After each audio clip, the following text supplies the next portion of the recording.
Ladies and gentlemen, we live. Got my boy FrankieDime is in the building, man. What's going on with you, bro? Good. It's good, man. Living life, watching these movies and shit. Hey, man, let's get into it, man. Judas and the Black Messiah is finally out. I'm hearing so much, great reviews about the movie, the soundtrack. What was your initial thoughts, man, when you seen this trailer and leading up to this movie? Was there a great deal of expectations for this movie?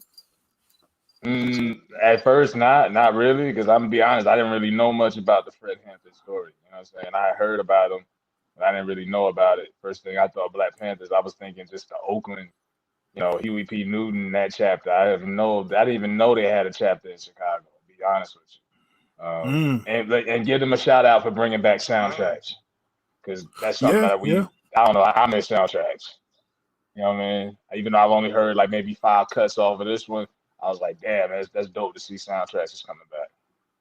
So you fuck with the soundtrack to the movie? Are you? I mean, I only heard like 4 or 5 joints, the Nas I got you. Nas EPMD joint and the Jay and Missy joint and a couple of other ones. Okay. Me personally, man, Hollywood boy. Every time I see a film based upon our leaders, man, I'm always skeptical because they're always known to add characters that never exist, embellish, and going into it, I told myself I was not going to have a great deal of expectations for the film because I knew they was going to mess up at some point. The story is from the late 60s, man, and it's really not a lot to go off of as far as the reference. You know what I mean? Everything is YouTube clips, little documentaries, and things of that nature. Still alive. I mean, I wouldn't say his wife, but his girlfriend, she's still around. So I mean, it's some people from that movement actually that's still around, but they didn't whitewash this movie though. I mean, I don't know how you whitewash a Black Panther film, but they didn't whitewash it at all. Right. I thought they kept it as authentic as they could. So let's talk about it, man. Straight up in the beginning, it picks up with Daniel Kaluuya, man. He's trying his best is to be Fred Hampton in the film. Did you feel that acting as far as his portrayal of Fred Hampton? I thought it was Shaka King or whatever. I thought that was the dude's name. Or was that the guy who directed the movie? My bad. Yes, he's the director. Yes, he's it's okay. It's okay. Yeah. But I was just talking about the acting. Some people probably gonna have. Yeah, some people probably gonna think something because he's not, he's a UK actor.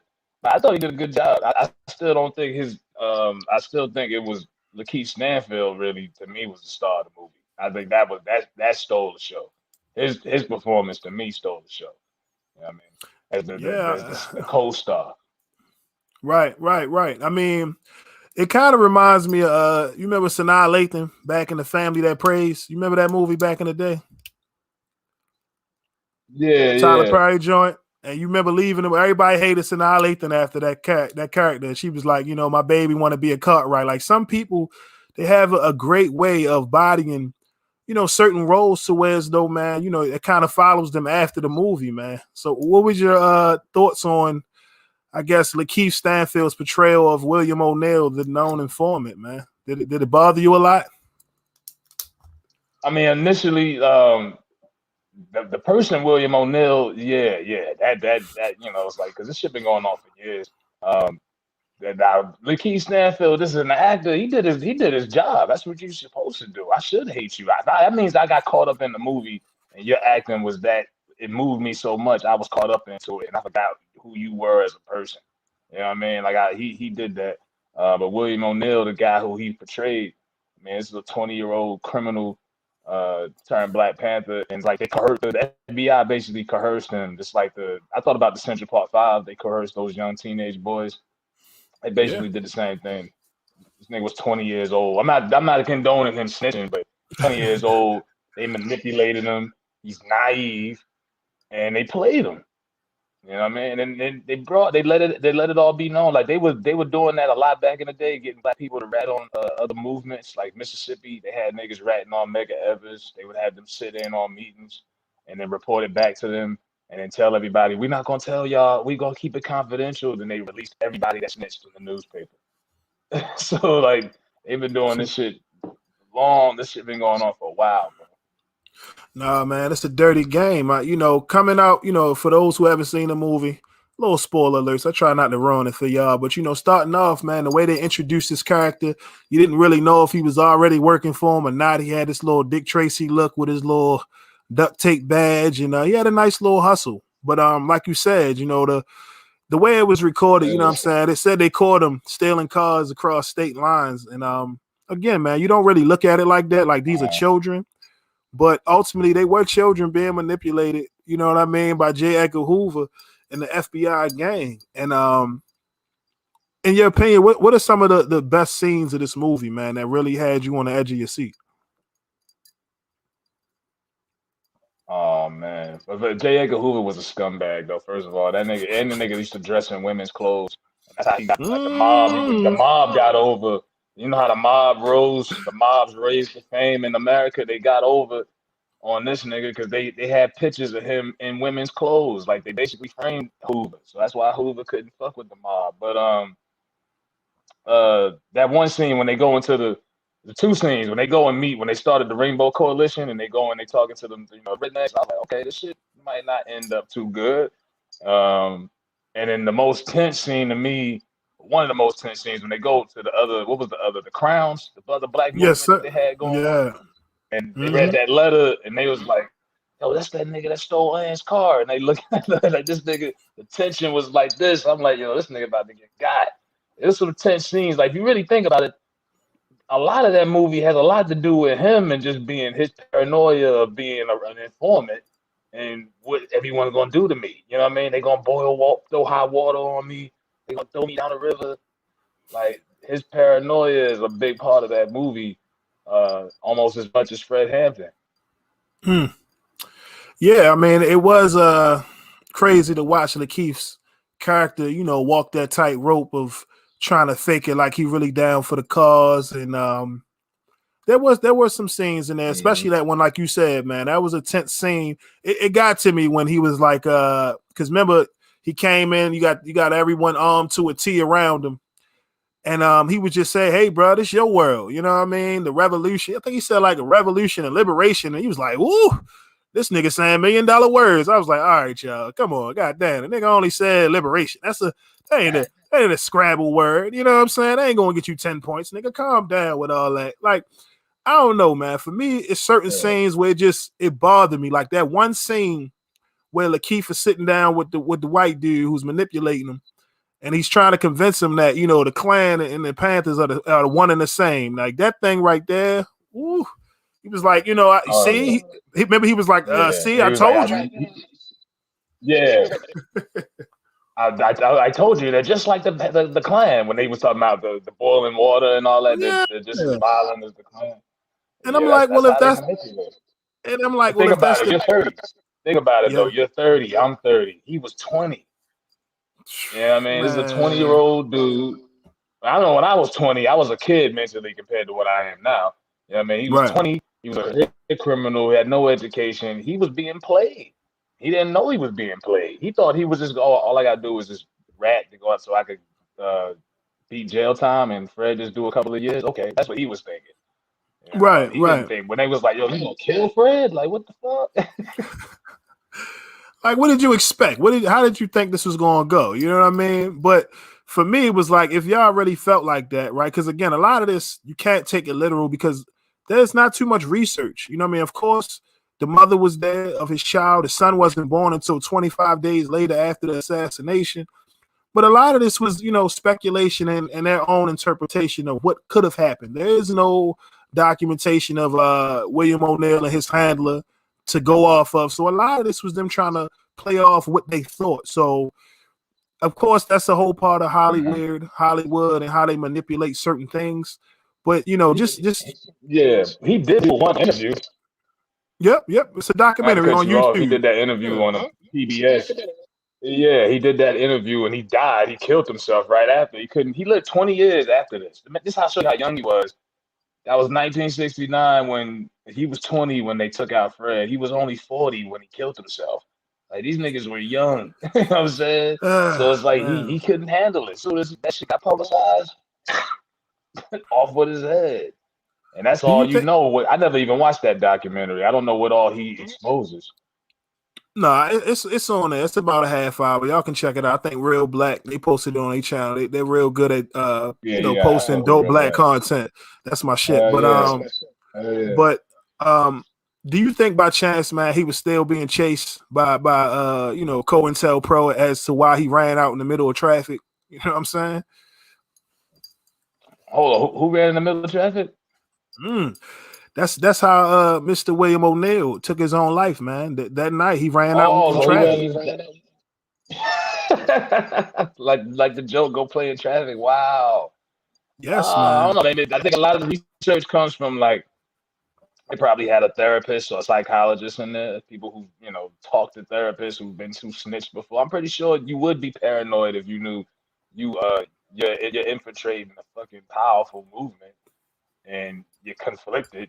But he also they probably how much footage, hours of tape the FBI got from him. Just he was wearing a wire, and that was another tense scene after they had that big blow up, and then he took the wire off and shit. Like niggas wearing a wire in the '60s, man. How good could have been?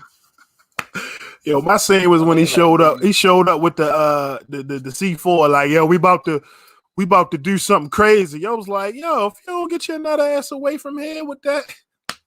My whole thing is this is how young and naive all of them were. The clues, it was written on the wall that this nigga was suspect, and everyone would kind of look at him and they'd be kind of like, I remember like the scene I was telling you about when they met with the Crowns and dude like was calling the man out, said, yo, that's the man. People looking at him funny, and there was just way too many clues that Fred and the other members had that showed you this nigga something ain't right with this nigga, and they never caught on. And I'm like, Yeah. that couldn't have been me. Somebody of a certain age who know the game, or they always young and they always low down, to be honest. I mean, I don't know how the fuck the painting was on the wall. They didn't see nothing. Man, that's why I said, it's tough because when somebody's giving their own interpretation of something that, they probably wasn't even around when the shit happened, it's really hard to, because I'm sure, when you got that type of pressure, come on, like we just said, dude was, a child, you know what I'm saying? He wasn't even 21 yet, you know what I'm saying? So the fact that he was even willing to be in a position like that, man, just shows the type of heart, you know what I'm saying? And because again, half of these, I can't even fathom me being in a position like that. As much as I like to think I'm well versed on certain things, but man, they were light years ahead as far as being. You're 30. This nigga was 20. So everybody like I'm not capping for this nigga whatsoever. You got to think age, bro. I couldn't. 21, me, 2011, leading the fucking revolution. Get the fuck out of here. Like what stood out to me was what happened to black maturity. You had black men back then doing shit like that in their early 20s. What the fuck happened now? The video game generation. What niggas doing in the early 20s now? Molly water and silly shit. Like niggas, what happened to them? Like what happened? I'm serious. Like even with rap, like Biggie was 21 when he put out Ready to Die. Nas was 20, Illmatic. Now look at what 20-year-olds is rapping about. Like what happened?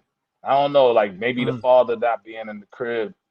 Niggas is being baby. We got a bunch of Jody baby boy niggas out here now. Ain't no men out here no more. Well, that's a fact. But with the internet technology and the power of the machine and being able to separate our generations from the kids today.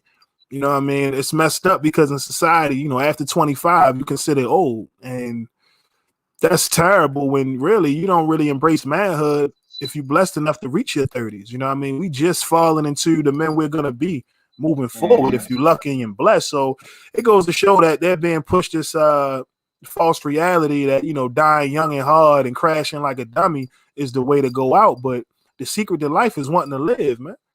Especially if you're here to really grow past your ways. I think for me, right, that scene when Lakeith's character came in there with the C4, it reminds me of some of these cats today, like Grandmaster Jay and all these guys that try to get us riled up, you know what I mean, to actually go out here and do something. But be mindful, man, because most of them cats today are agents, man, and they're trying to set us up.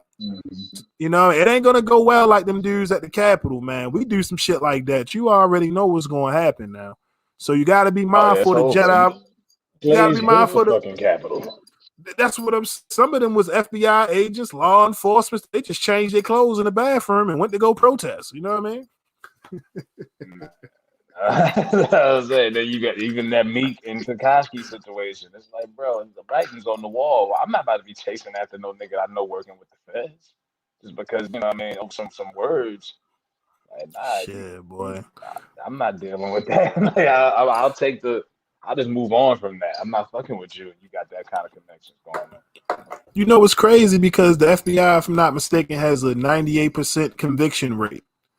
So that lets you know in itself that niggas is already programmed to go ahead, get that out the way, and we'll deal with the repercussions after. I'll be free. It's a lot of free informants out there right now, and They're gonna hit you with so much time. Niggas gonna be shaking in their boots. They be like, "How many years?" You're like 300 something years. Niggas be like, "Oh shit!" And they just get this. I don't know what were they gonna charge William O'Neill because he stole a car. Like he was a career criminal who just happened to be a Black Panther. He was in the streets. Like that's how they got his ass. If he wasn't wilding in the street, they wouldn't have had him in the first place. You see what I'm saying? That's a fact. Because when I look at my research, I was like, damn, this nigga look mad. Yeah. Right. I'm curious. The real question is, what was he doing after the assassination of Fred Hampton? Was he still employed by the FBI? Because you said it yourself, man. Yeah, he got paid. They said what he got paid would be considered $200,000 today. So he got paid some pretty damn good money. And I guess he just lived off that for like another 20 years. Mm-hmm. And then one day he said, "All right, I'm gonna get on camera and then I'm gonna go play in traffic." That's it. You know, and that was a wrap. That's why I said part of me felt like he was still carrying out missions because again, once the Black Panthers, were forced to, be removed from the whole picture, some went to jail, I'm pretty sure. and you know what I'm saying? They created the BGF, you know what I'm saying, which was originally an offspring of you know what I'm saying? Yeah. So by 89, he was useless to the FBI. They had already taken out the Black Panther Party. It was done. Moving on to hip hop. And the other new form of protest. They moved on to hip hop. Yeah, because like by the mid 80s, that shit was over. Huey was gone, and then that was it. Like they basically just needed someone to get rid of that Chicago branch. Like just get rid of this shit. These niggas get too much momentum. They feeling too good about themselves, and we scared. So we gotta. They do that with everybody, bro. I feel for these women that dated these revolutionists because no one talks about them. These women they with men that they know with the back of their mind. They already know what their back. I like how they would acknowledge we all gonna get killed anyway, nigga. So that's what we dying for. We living to die for our people. That's the whole thing about, power to the people. You know what I mean? I am a revolutionary. That was a quote that was used a lot in this film, man. I mean, like what are some things that, is there anything that really bothered you about the film or any bad, takeaways from this movie when you were done watching this? I probably have to watch it a second time if I wanted to nitpick it, but first go around, nah. I say a little bit. I kind of feel like Lakeith might have done too good of a job. Maybe they do focus on William O'Neill a little too much that you kind of forget about Fred a little bit. I don't know. Maybe that's just me. He just left more of a impact on the movie than the actual Fred character. To me, that might be a little bit of a problem with it. Fred's character is kind of like, and then at one point when he goes to jail, kind of like in and out, but you constantly see this William O'Neill nigga getting busy.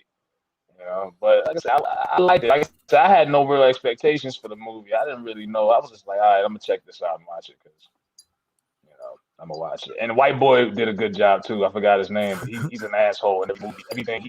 I don't know if you watched Breaking Bad. He was good in that too. That nigga's a sicko, bro. Yes, when he killed Jesse's girlfriend, man. I mean, that little boy with the dirt bike. Yeah, I remember that scene. Yeah. So I mean, this dude does a good job of playing that scumbag white guy. I got a feeling in real life.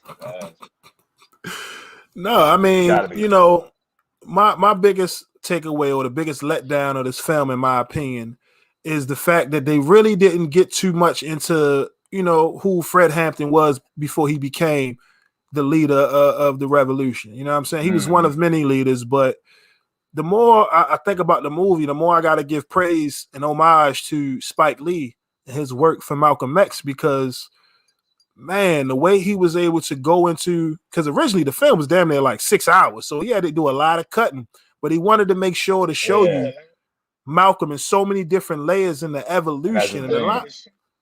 And Yeah, with the film, I feel like this they 2 dropped the hours. ball on it.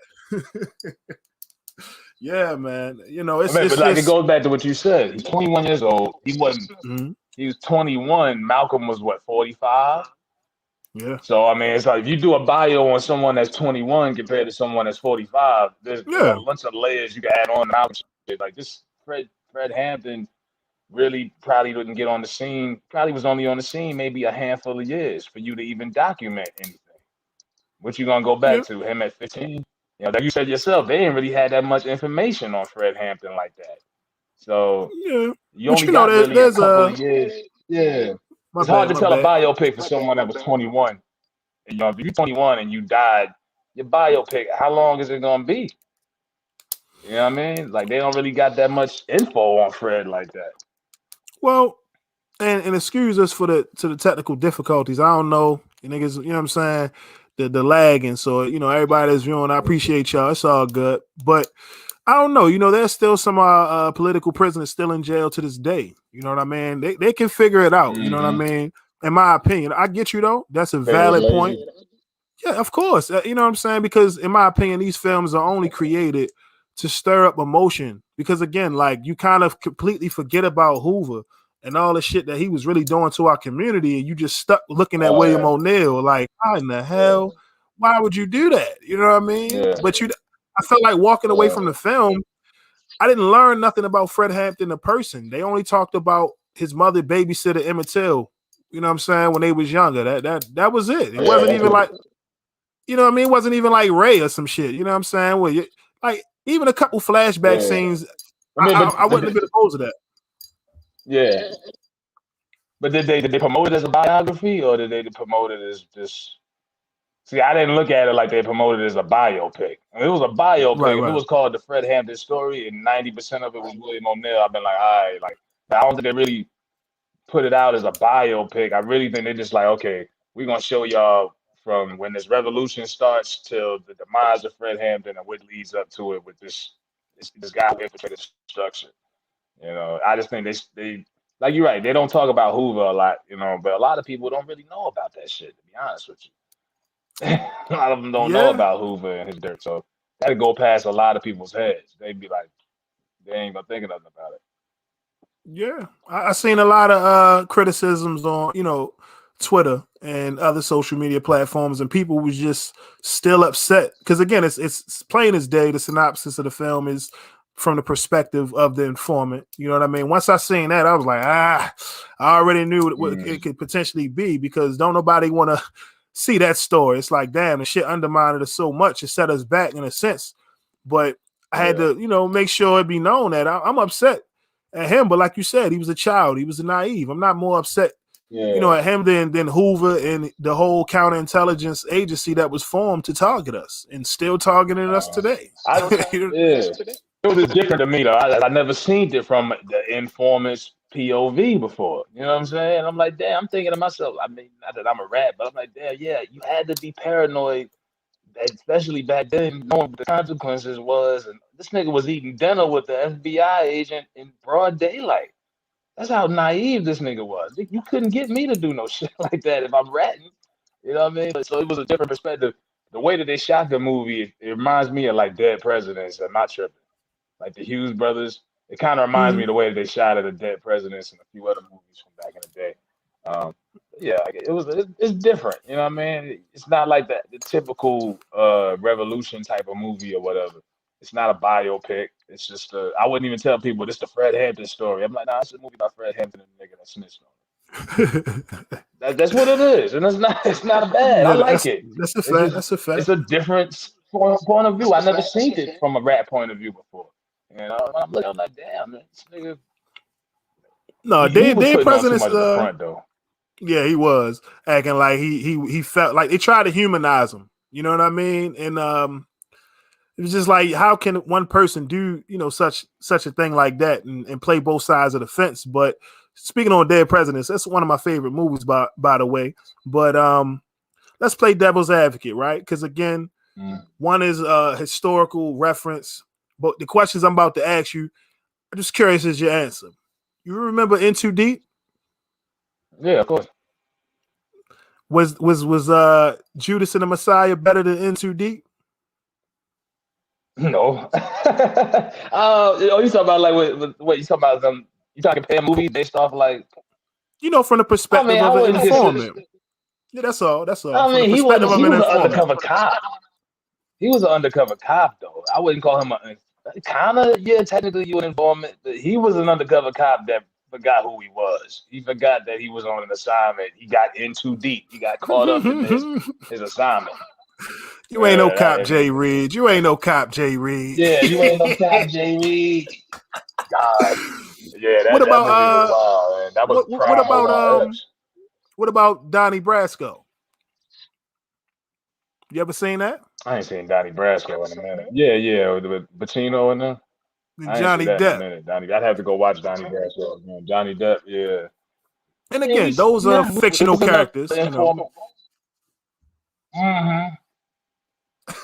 What would you say though? I wouldn't put this movie up there with those movies. Yeah.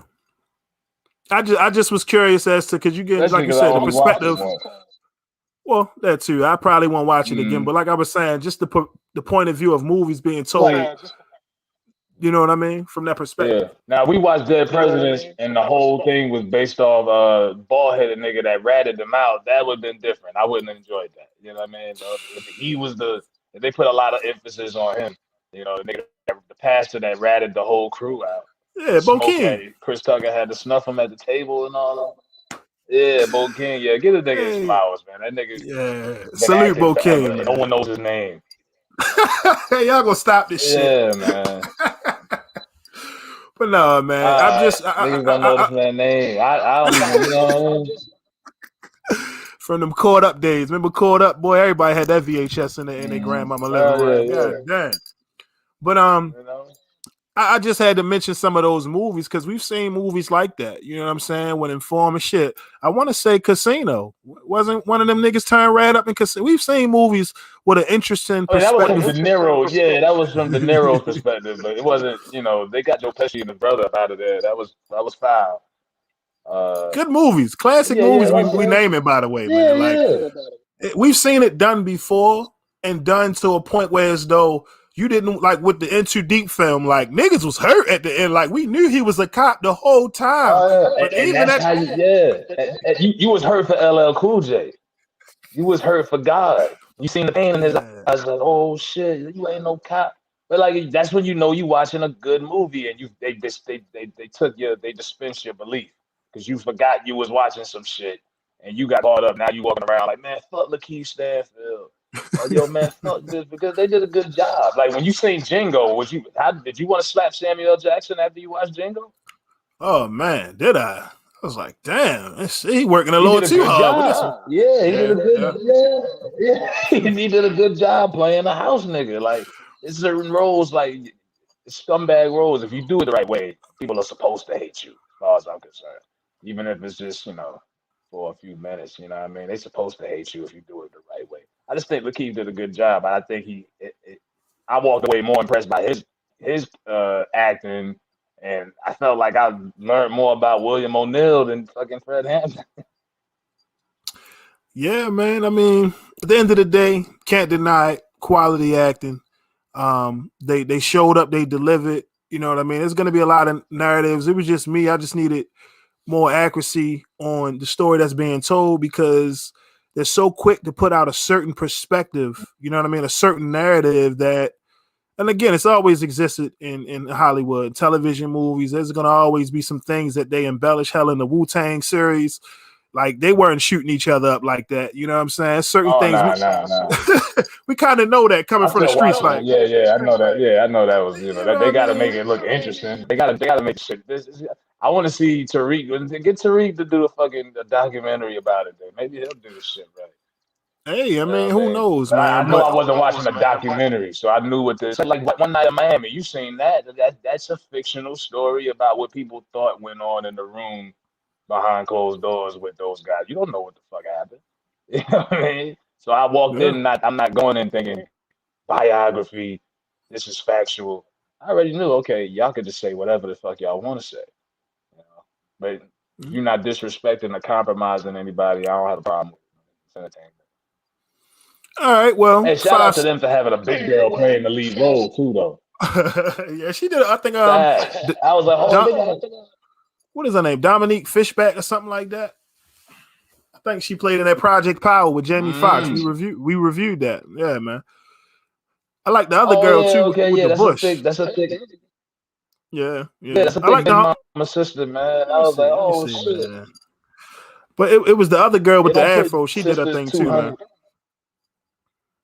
Yeah, they don't usually put. Yeah, yeah. I know you're talking about the one they beat up and she was doing the shootout and shit. Yeah, they don't Yeah, usually put boy. girls like the big girl to be the lead role, female. That was like, whoa, I was all right. That's different. Yeah. Well, 5-star review, man. How many stars you giving it, man?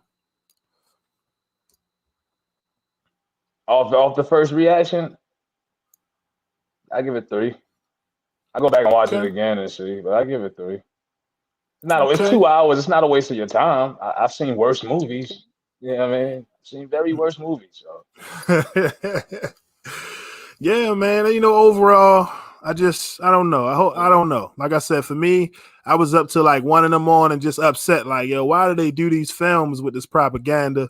But overall, people gonna watch it. They're gonna check it out. But once I did my research, like you said, I kind of was like, you know what?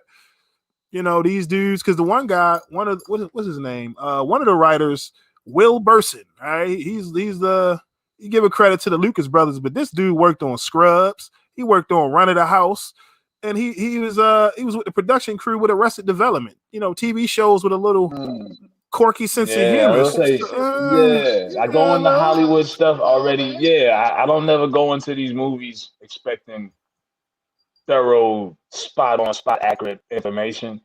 But like you said, just like I've never watched the Tupac movie, I refuse to watch it because they let 2 50-year-old white guys who probably never listened to a fucking Pac album write the movie. And like only we let people that don't look like us write movies about our heroes. They wouldn't let us two write a movie about Elvis or Elton John.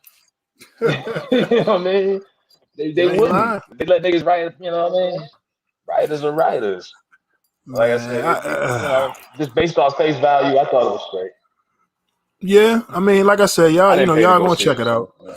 Oh, nah. Shout out to the plug. Yeah, Shout out to yeah. the plug. But it is what it is. Yeah, yeah. I didn't pay for Yeah, that. yeah. You know what I'm saying? But aside from that, Uh, man, I guess it's something to kill time.